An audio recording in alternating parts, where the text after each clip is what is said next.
அஸ்ஸலாமு அலைக்கும். Welcome to Rasitha's hobbies. Friends எல்லோரும் எப்படி இருக்கீங்க? நல்லா இருக்கீங்களா?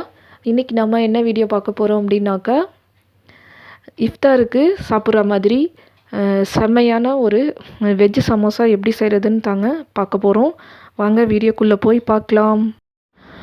இதுக்கு தேவையான இன்க்ரீடியன்ட்ஸ் என்னென்னு பார்க்கலாங்க. ஃபஸ்ட்டு நான் 2 பெரிய வெங்காயத்தை நல்லா ஃபைனாக சாப் பண்ணி வச்சுருக்கேங்க, இந்த மாதிரி நீளமாக. அதுக்கப்புறமா ஒரு குடமிளகா முழு கேப்சிகம் எடுத்து கட் பண்ணி வச்சுருக்கேன். ஒரு கேபேஜில் கால்வாசி கேபேஜ் கட் பண்ணி வச்சுருக்கேன் நல்லா ஃபைனாக. 2 பொட்டேட்டோ எடுத்து கட் பண்ணி வச்சுருக்கேன். 2 பச்சை மிளகா கட் பண்ணி வச்சுருக்கேன். 1 கப் க்ரீன் பீஸு ஃப்ரோசன் எடுத்துருக்கேங்க. ஒரு அகலமான பேன் எடுத்துக்கோங்க. 5 டேபிள் ஸ்பூன் 5லேருந்து 6 டேபிள் ஸ்பூன் வரைக்கும் எண்ணெய் ஊற்றி எண்ணெயை சூடு பண்ணிக்கோங்க ஃப்ரெண்ட்ஸ். எண்ணெய் சூடாகிற வரைக்கும் வெயிட் பண்ணலாம் கொஞ்சம் நேரம். சாப் பண்ணி வச்சுருக்கிற வெங்காயத்தை சூடான எண்ணெயில் போட்டு நல்லா வதக்கிக்கோங்க. கலர் மாறுற வரைக்கும் வதக்கிக்கோங்க. வெங்காயம் நல்லா வதங்கின பிறகு 1 டேபிள் ஸ்பூன் இஞ்சி பூண்டு பேஸ்ட்டு ஆட் பண்ணிக்கிறேன் நான். இஞ்சி பூண்டு பேஸ்ட்டை போட்டு நல்லா மிக்ஸ் பண்ணிக்கோங்க. இஞ்சி பூண்டு பேஸ்ட்டு நல்லா பச்சை வாசனை போகிற அளவுக்கு வதங்கின பிறகு கட் பண்ணி வச்சுருக்கிற பொட்டேட்டோவை ஆட் பண்ணிக்கோங்க. பொட்டேட்டோவோட கேபேஜ் கட் பண்ணி வச்சுருக்கிற முட்டைக்கோசையும் இதோட சேர்த்துக்கோங்க. குடமிளகாவையும் சேர்த்துக்கோங்க. மஞ்சத்தூள் 1 டீஸ்பூனு, அப்புறம் மிளகுத்தூள் 2 டீஸ்பூனு, ஜீரகத்தூள் 2 டீஸ்பூனு, உப்பு தேவையான அளவு போட்டுக்கோங்க. மிளகுத்தூள், பச்சை மிளகா இதெல்லாம் நம்ம போடுறதுனால மிளகாய்த்தூள் 1 டீஸ்பூன் மட்டும் போட்டுக்கோங்க. அப்புறம் க்ரீன் பீஸையும் இதோட சேர்த்துக்கோங்க. எல்லாத்தையும் நல்லா மிக்ஸ் பண்ணி விட்டுட்டு மூடி போட்டு சிம்மில் அடுப்பை வச்சு வேக விடுங்க. முட்டைக்கோசில் இருக்கிற தண்ணி, இந்த மாதிரி காய்கறியில் இருக்கிற தண்ணியிலையே அது வேகுங்க. நம்ம தண்ணி ஊற்ற தேவையில்லை, எண்ணெயிலேயே நல்லா வேகும் இது. இப்போது ஸ்டஃபிங் வைக்கிற மசாலா நல்லா வெந்துருச்சுங்க. நான் அடுப்பை ஆஃப் பண்ணிட்டேன். அதுக்கப்புறமா இந்த மாதிரி ரெடிமேடு சமோசா சீட்ஸ் எடுத்திருக்கேன். இந்த ரெடிமேடு சமோசா சீட்ஸை இப்போ ஒன்றா எடுத்து சமோசா ஷேப்பில் எப்படி ஃபோல்டு பண்ணுறதுன்னு பார்க்கலாங்க. ஃபஸ்ட்டு நான் காட்டுற மாதிரி நீங்களும் ஒரு ட்ரையாங்கிள் ஷேப்பில் சுருட்டிக்கோங்க. ஒரு எண்டுலேருந்து ட்ரையாங்கிள் ஷேப்பில் சுருட்டினீங்கன்னா இந்த மாதிரி ஒரு பொட்டனோ மாதிரி, ஒரு பொட்டலை மாதிரி, அதாவது ஒரு கோன் ஷேப்பில் க்ரியேட் ஆகும். ரெடிமேடு சமோசா சீட்ஸ் உங்களுக்கு கிடச்சிச்சின்னா வாங்கி இந்த மாதிரி செஞ்சு பாருங்கள். ஈஸியாக செஞ்சிடலாங்க. இப்போ உங்களுக்காக மறுபடியும் நான் செஞ்சு காட்டுறேன் க்ளோஸ்அப்பில்.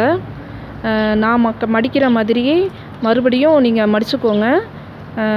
இந்த மாதிரி ஒரு கோன் ஷேப்பு ஃபார்ம் ஆகும்.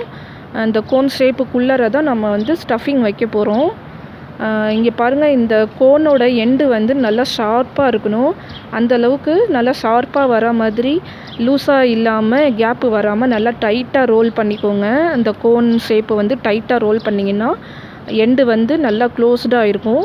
இல்லாட்டி லூஸாக ஓப்பனில் இருக்கும். நீங்கள் வைக்கிற ஸ்டஃபிங் வெளியில் லீக் ஆகிரும்.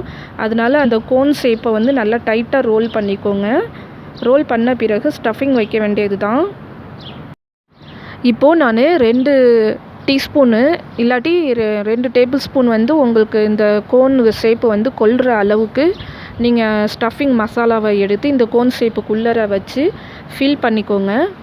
இந்த மாதிரி ஃபில் பண்ண பிறகு எகெயின் இன்னொரு தடவை ட்ரையாங்கிள் ஷேப்பில் நீங்கள் அந்த கோன் ஷேப்பை க்ளோஸ் பண்ணி அந்த உள்ளர வச்ச ஸ்டஃபிங் வெளியில் வராதபடி இந்த மாதிரி ஸ்டஃபிங்கை க்ளோஸ் பண்ணி ஒரு ட்ரையாங்கிள் ஷேப்பில் ஒரு ஃபோல்டு பண்ணிக்கோங்க. இந்த மாதிரி ட்ரையாங்கிள் ஷேப்பில் ஃபோல்டு பண்ணிங்கன்னா அந்த ஸ்டஃபிங் உள்ளர இருக்கிறது கவர் ஆகிரும், வெளியில் தெரியாது. அதுக்கப்புறமா ஒரே ஒரு இன்வெர்ட்டட் ட்ரையாங்கிள் ஷேப்பு உங்களுக்கு மீதி இருக்கும். இப்போ பாருங்கள், தலைகீழ ஒரு ட்ரையாங்கிள் ஷேப்பு தெரியுதுல இன்வெர்ட்டடாக.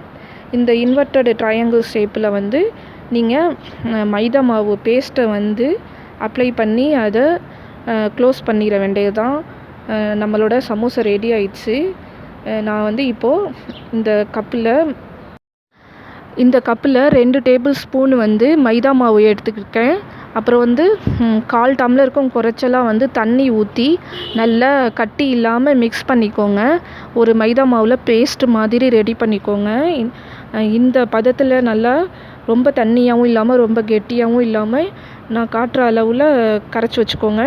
கடைசியாக இருக்கிற இந்த ட்ரையாங்கிள் ஷேப்புக்கு மேலே இந்த பேஸ்ட்டை வந்து அப்ளை பண்ணிக்க வேண்டியது தான்.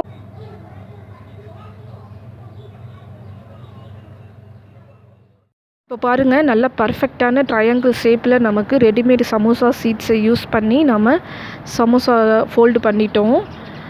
நல்ல பர்ஃபெக்டாக வந்திருக்குது பாருங்கள் ஷேப்பு. உங்களுக்கு கிடச்சிதுன்னா, ரெடிமேட் சீட்ஸு கிடச்சதுன்னா இந்த மாதிரி யூஸ் பண்ணிக்கோங்க.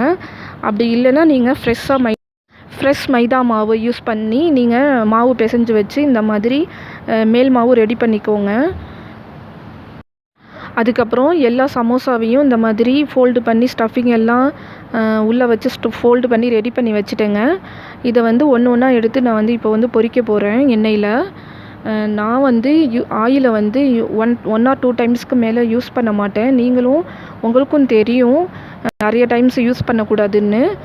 இதில் என்ன டிப்ஸ் என்னன்னாக்கா, சின்ன சைஸு எண்ணெய் சட்டி எடுத்து நீங்கள் எண்ணெய் ஊற்றி பொரிச்சிங்கன்னா உங்களுக்கு வந்து நிறைய எண்ணெய் வந்து வேஸ்ட் ஆகாது. நீங்கள் பெரிய சட்டியை யூஸ் பண்ணி எண்ணெய் ஊற்றி பொரிச்சிங்கன்னா அது நிறைய எண்ணெய் மிச்சமாகும். அதை 1 or 2 டைம்ஸுக்கு மேலே நம்ம யூஸ் பண்ணக்கூடாது. வேஸ்ட்டாக டிஸ்போஸ் தான் பண்ணி ஆகணும். அதனால தான் சொல்கிறேன். கிறிஸ்பியான வெஜ் சமோசா இப்போ ரெடி ஆயிடுச்சுங்க. இந்த வீடியோ உங்களுக்கு பிடிச்சிருந்தா மறக்காமல் சப்ஸ்கிரைப் பண்ணுங்கள். உங்கள் ஃப்ரெண்ட்ஸ் அண்ட் ஃபேமிலி சர்க்கிள் கூட ஷேர் பண்ணுங்கள்.